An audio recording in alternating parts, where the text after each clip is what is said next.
En esta ocasión vamos a platicar cuáles son los tipos de tela y su uso correcto en productos dentro del mercado de la sublimación. Recuerden que es muy importante considerar el uso final que le vamos a dar a este producto por dos razones principales. La primera de ellas es que el producto debe de estar fabricado en una tela sintética, obviamente, ya estuvimos platicando, básicamente el poliéster o telas plásticas que nos permitan tener un buen proceso de sublimación. Y justamente de eso vamos a hablar. ¿Cuáles son estos tipos de tela? Y por otro lado, que sea el tipo de tela o de prenda que nos permita ya un uso adecuado dentro del mercado. ¿Ok? Entonces vamos a revisarlo porque en realidad tenemos una clasificación muy específica del tipo de tela acorde al producto que nosotros vamos a realizar. Comencemos.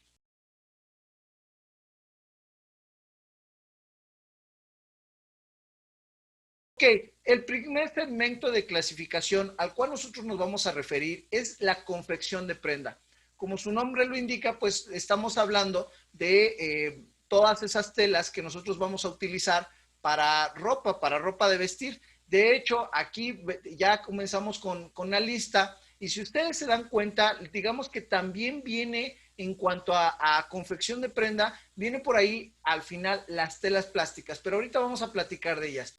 Estos nombres a los cuales estoy haciendo referencia son nombres comerciales en México.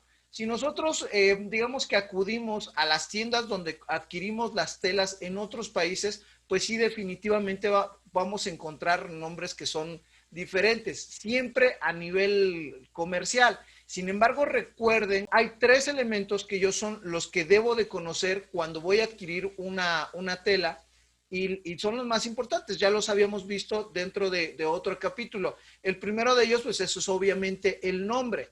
El nombre es, insisto, puede ser el comercial y puede variar de una marca u otra o de una tienda a otra. En distintos países también puede cambiar. Estos nombres que traigo aquí son nombres en México.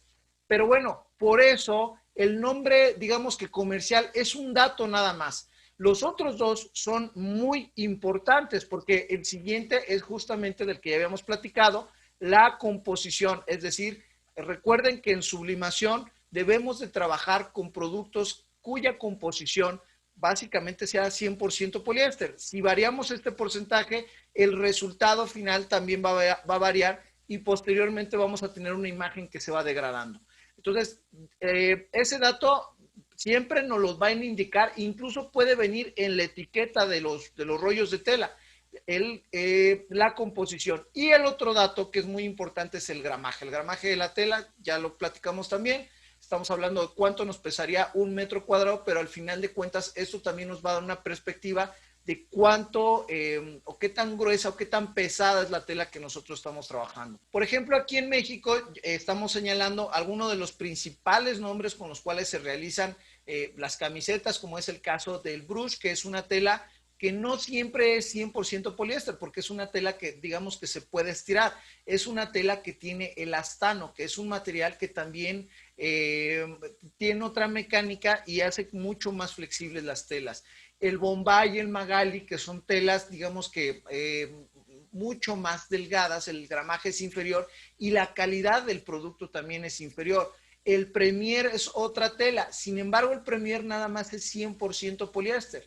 En el caso del Premier, pues nunca va a venir mezclado con el astano, por lo tanto, la diferencia con el brush es esa, o sea, que es una tela un poco más delgada, más ligera y por tanto el brush sí va a ser una tela de mejor calidad. Para quienes nos ven desde otros países, pues obviamente deben de considerar esto. O sea, si ustedes se dan cuenta, estoy hablando de varios nombres, pero al mismo tiempo estoy diciendo, a cada nombre le corresponde, digamos que una característica. Estoy mencionando brush, es 95% poliéster, 5% elastano. Es una tela de un gramaje más ligero. Normalmente en México la encontramos en un peso medio de 160 a 180 gramos. Entonces, por esto que estoy mencionando, ustedes pueden inferir que es una tela más ligera, más cómoda, obviamente es tacto algodón, de las que normalmente se conocen como tacto algodón para uso en camisetas. Y en el caso del Premier, al no tener elastano, pues obviamente podemos deducir que el Premier es una tela más pesada, normalmente la encontramos de 210 a 230 gramos, es una tela más pesada, al no tener elastano es una tela, digámoslo así, más dura y por tanto es pesada, digamos, e incluso no es una tela tan cómoda. Entonces, si ustedes se dan cuenta, yo parto de los nombres de las telas, pero en su composición, la forma como las combinaron, en el gramaje que tienen, yo ya puedo deducir qué tipo de telas y cómo me va a funcionar, si es una tela más cómoda, si es una tela de mejor calidad. En el caso, por ejemplo, del spandex, porque ustedes podrían decir, bueno, a ver, Bruce está comentando que lleva elastano y lleva poliéster, y el spandex también. Sí, pero el spandex en México es una tela, a lo mejor hay una marca que ustedes conocen que se llama Licra, que es con la que de hecho es la marca nada más, no es que la tela sea Licra, esa es la marca.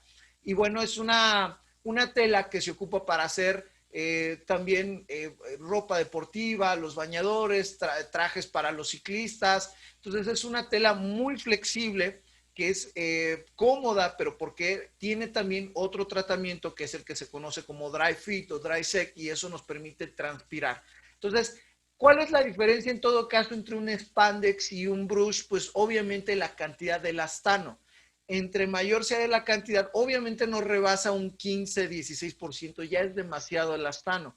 El elastano lo puede traer en porcentajes, digamos que regulares de un 5 o un 10%, y ese elastano es el que le va dando, digamos que otra mecánica a esta tela. Entonces, el elastano, digamos que al ingresarlo en mayor proporción junto con el poliéster, nos permite obtener otra tela completamente diferente y eso es lo que definitivamente nos sirve para hacer las telas deportivas. ¿Ok? Entonces, dicho esto, si ustedes se dan cuenta, digamos que el primer segmento de los tipos de tela está dirigido hacia la confección de prenda. Obviamente aquí mencionamos el tema de las playeras, pero pues también, porque es el producto, digamos que es uno de los productos estrella dentro del proceso de sublimación, pero también entran aquí algunos materiales para hacer, por ejemplo, los leggings o cualquier otro tipo de ropa deportiva.